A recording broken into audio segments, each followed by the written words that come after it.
반갑습니다. 구독과 좋아요 많이 눌러주시고 큰 부자 되시기를 바라겠습니다. 자, 불확실성 해소가 될 만한 그런 열쇠가 바로 연준의 발표였죠. 이틀 동안의 나스닥이 8% 정도 아주 큰 폭으로 하락을 하고 그 다음에 관망을 좀 하는 그런 분위기로 진행이 되다가 이 연준 발표가 딱 되고 불확실성이 해소가 되었다. 그리고 주가는 반등을 했죠. 2.5% 정도 반등했습니다. 자, 그 반등한 이유가 0.75% 자이언트 스텝으로 금리를 인상을 했죠. 자, 그렇게 인상을 했는데 시장은 이미 그 부분 예상을 하고 있었다. 그렇게 될 거다. CPI 지수가 8.6이나 되니까 당연히 그런 결과가 나오겠지. 그렇지 않으면 물가를 잡지 못하고 결국 스태그플레이션으로 가게 될 거다. 아주 심각해질 거다. 이런 분위기였죠. 그런 상황이다 보니까 예상대로 역시나 0.75를 인상을 했구나. 자, 그러니까 주가는 미리 반영되어서 8%나 하락을 한 것이야. 그러니까 이제 불확실성이 해소됐고 진짜로 안 좋네. 안 좋다 했는데 진짜 안 좋구나. 그대로 발표를 했네. 오케이, 알고 있었어. 그리고 이제 매수세가 들어왔죠. 불확실성 해소. 근데 가만히 속 내용을 들여다보면은 좋은 내용이 하나도 없습니다. 물가 인플레이션을 최우선으로 반드시 잡겠다. 이런 의지를 보였죠. 그런 부분이 시장을 안전시켰다. 이렇게 해석을 하던데 그게 이제 주가가 그냥 올라가니까 그런가 보다 한 건데 그게 아니죠. 많이 내렸기 때문에 저가 매수세가 한번 들어왔고 그리고 정신을 차려서 다시 보니까 이거 좋은 소식이 하나도 없네. 이렇게 흘러가는 부분을 깨달아 버린 거죠. 주가를 좀 끌어올릴 만한 모멘텀이 될 만한 부분이 너무 없다. 주가 하락 많이 하락했다. 이거 말고는 지금 앞이 희망적인 내용이 찾아보기가 힘들죠. 그런 분위기에 다시 나스닥은 급락하는 모습으로 진행이 되고 있습니다. 자, 이렇게 이제 지금 상당히 불확실성이 아주 가중이 되고 있죠. 자, 이 정도 되면은 이제 발표되었고 이 정도 주가 하락했으면 이제 다시 반등 좀 하지 않을까 했는데 내용이 너무 안 좋다. 그래서 다시 하락하는 이런 분위기로 지금 진행이 돼 버리면 이제는 낙폭 과대 말고는 바라볼 만한 지금 열쇠가 없죠. 자, 이런 상황에서 지금 내려가는 흐름이 나오다 보니까 상당히 불안정합니다. 안 좋습니다. 이거. 너무나도 지금 심각해 보이는 그런 느낌이죠. 그럼 이제 어떤 이벤트 가지고 주가를 올릴까? 어떤 모멘텀이 생겨야 될 텐데.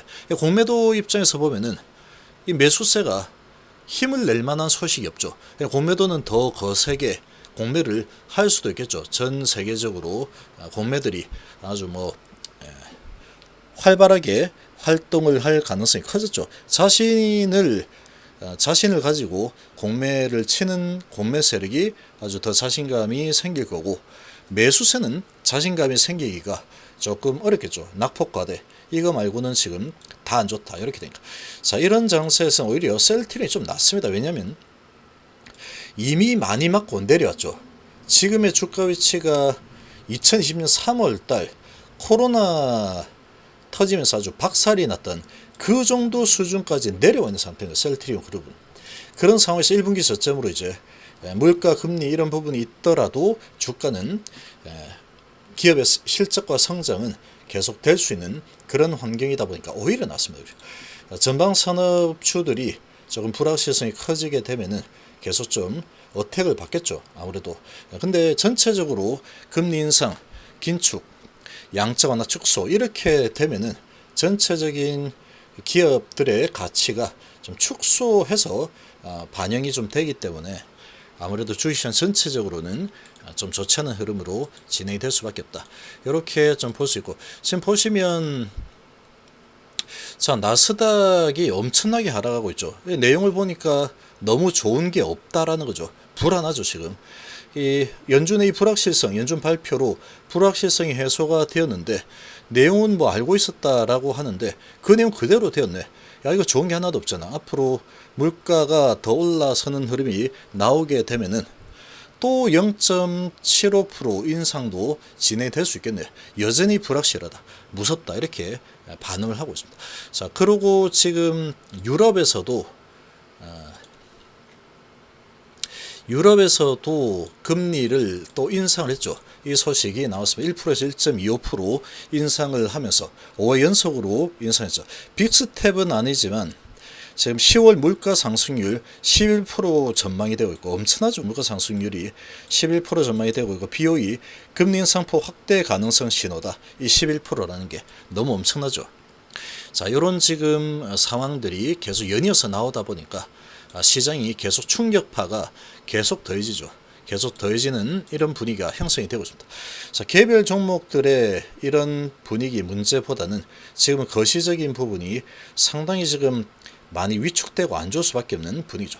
자, 그래서 2.5% 정도 올랐는데 오늘 나스닥 시작하고 계속 밑으로 더 내려가고 있죠.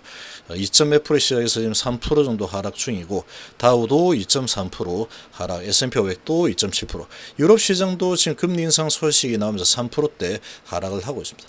자, 지금 좋아질 만한 부분이 보이지가 않죠. 주식시장 전체적으로 좀 좋아질 만한 그런 부분이 좀 보이지가 않습니다. 자, 그러한 분위기가 현재 진행이 되고 있다. 이렇게 좀 볼 수 있겠고, 자, 우리 증시는 자, 이런 부분이 오후장에 반영이 되었죠. 나스닥이 저렇게 안도렐리를 펼치면서 오전에 올랐죠. 오전에 아주 강한 모습을 보였습니다. 그러나 좀 강한 모습 보이다가 나스닥 선물이 오후장으로 가면서 계속해서 낙폭을 키웠죠. 그러면서 우리 증시 상승폭이 얼마 안 되죠. 0.16% 코스피 올랐고 코스닥이 0.34% 오르고 마감을 했습니다. 자, 일본 증시도 0.4% 밖에 오르지 못하고 마감을 했죠. 그래서 지금 뭐 외인 기관의 수급은 좋았지만 시장의 분위기는 상당히 오후장 돼서 좋지 않은 분위기로 흘러갔습니다. 자, 이렇게 지금 진행이 좀 되고 있는데, 자, 셀트리온 지금 올라서려는 움직임이 좀 보이다가 오늘은 이 골드만삭스가 계속해서 매수만 하던 주포증권사인데 오늘은 6만 천주 매도가 나왔죠. 오늘은 매도가 나왔고 시장이 아주 강력하게 올라서려는 그런 분위기가 오전에 나오면서 그동안 낙폭이 컸던 전방산업주들 이제 좀 괜찮은가 보다, 이런 안도렐리 나스닥에서 봤기 때문에 그쪽으로 좀 움직인 게 아닌가라고 좀 생각이 듭니다. 자, 그런 상황이었고 JP모건은 들어왔죠. 외인의 골드만삭스가 48,000 매도가 나오면서 20선을 하향했다라는 그런 모습이 나타났습니다. 자, 지금 추세 자체가 다시 한번 밑으로 파동을 태우려는 움직임이 나타나고 있죠. 자, 이 분위기는 지금 셀트리온의 문제라기보다는 1.3% 하락을 했는데, 이 셀트리온의 문제라기보다는 시장의 문제죠. 지금은 시장의 분위기가 워낙에 험악하게 흘러가고 있다 보니까 지금 힘을 못 쓰고 있죠. 자, 그런데 얘는 이미 이런 시장의 리스크 부분을 다 포함을 한다고 하더라도 이 말도 안 되게 이미 내려와 있죠. 이 3월 달에 아주 증시가 폭락을 했었던 그런 위치까지 이미 와 있습니다. 이미 와 있는 수준이죠. 여기에서 이제 내린다고 해봐도 크게 더 내려갈 만한 공간을 찾기는 어렵습니다. 이미 매를 먼저 맞은 상황이다. 그리고 1분기 실적을 저점으로 이제 2분기부터 실적이 다시 살아나는 턴어라운드가 진행이 될 걸로 예상이 되고 있죠. 그리고 4분기에는 영업이익률이 다시 큰 폭으로 회복을 하는 그런 전망이 계속 나오고 있습니다. 유플레이머, MCMSC 이런 부분들 상당히 또 영업이익률을 또 끌어올리는 신제품들이죠. 상당히 기대가 또 많이 되고 있는 상황이죠. 자, 그런 상황인데 시장의 분위기가 워낙에 안 좋으니까 심시간에서 거의 1.5% 이상 하락을 했는데, 추세는 시장이 전체적으로 하락을 타게 되면 어쩔 수가 없이 같이 내려갈 수밖에 없다. 지금은 그렇게 볼 수 있겠죠. 아무래도 지수 관련주이고 그러다 보니까 시장이 다 무너지는 흐름이면 지금 잘 버티고 있죠. 정말로 잘 버티고 있는데 시장이 이제 워낙에 분위기가 좋지 않습니다.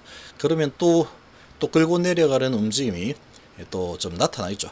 헬스케어 같은 경우에 오늘 정말로 강하게 잘 버텨냈는데 0.6% 올라섰죠. 외인 기관이 계속 사고 있죠. 보면은 외인 기관이 계속 사고 있죠. 연기금도 지속적으로 매수. 지금 환율도 계속 올라가고 있는 분위기라서 헬스케어 같은 경우에는 영업이익이 2분기 실적이 서프라이즈 아닌 서프라이즈가 나올 가능성이 상당히 높은 상황이다. 그렇게 볼 수 있겠죠. 자, 그래서 지금 이제 아주 시장은 최근에 상당 약세지만 계속 버텨내는 아주 강력한 경직, 하방 경직을 보여주고, 그리고 상방으로 가려는 이런 움직임까지 보여주고 있죠. 자, 여기서 장대 한번 나올 만한 타이밍인데, 자, 지금 시장이 너무나도 좋지 않습니다. 도와주지를 않고 있죠. 자, 이런 분위기이기 때문에 시장에 좀 따라갈 가능성이 좀 있다라고 좀 생각이 되고, 이 장대 양봉의 이런 모습은 조금 타이밍이 조금 뒤로 딜레이가 될 가능성이 좀 커져버린 상황이다. 그렇게 좀 볼 수 있겠습니다. 자, 그래도 이제 지금 먼저 매를 맞고 내려온 셀트리온 그룹이 그나마 낫습니다. 전방 산업이 아니죠. 얘네 금리하고 물가 이런 부분에 직접적으로 큰 영향을 받을 그런 기업이 아니죠. 다만 이제 시장에 계속해서 많이 퍼져 있는 이 돈들이 계속 축소가 되는 이런 부분 때문에 아무래도 이제 시장 전체적으로 조금 위축이 되는 그런 부분은 조금 노출이 되겠지만, 기업 자체적으로 이 금리 물가 이런 부분 때문에 실적이 아주 급격하게 나빠질 거다, 이런 걱정은 크게 안 해도 되죠. 그런 걱정을 할 만한 기업들이 지금 이 네이버나 카카오, 그리고 전방 산업들, 이런 종목들이죠. 그러니까 이런 종목들은 지금 상당히 아주 심각하게 좀 받아들일 수밖에 없는 환경이다. 셀트리온도 마찬가지로 심각하게 받아들일 만한 환경이지만 이미 맞고 내려왔답니다. 이미 엄청나게 하락해 내렸죠. 작년 3월 달수는 다시 코로나 터진 것처럼 주가가 이미 내려왔죠. 그러니까 지금 하락이 좀 일어난다고 하더라도 다시 반등할 가능성이 가장 큰 그룹이다, 그렇게 볼 수가 있겠습니다.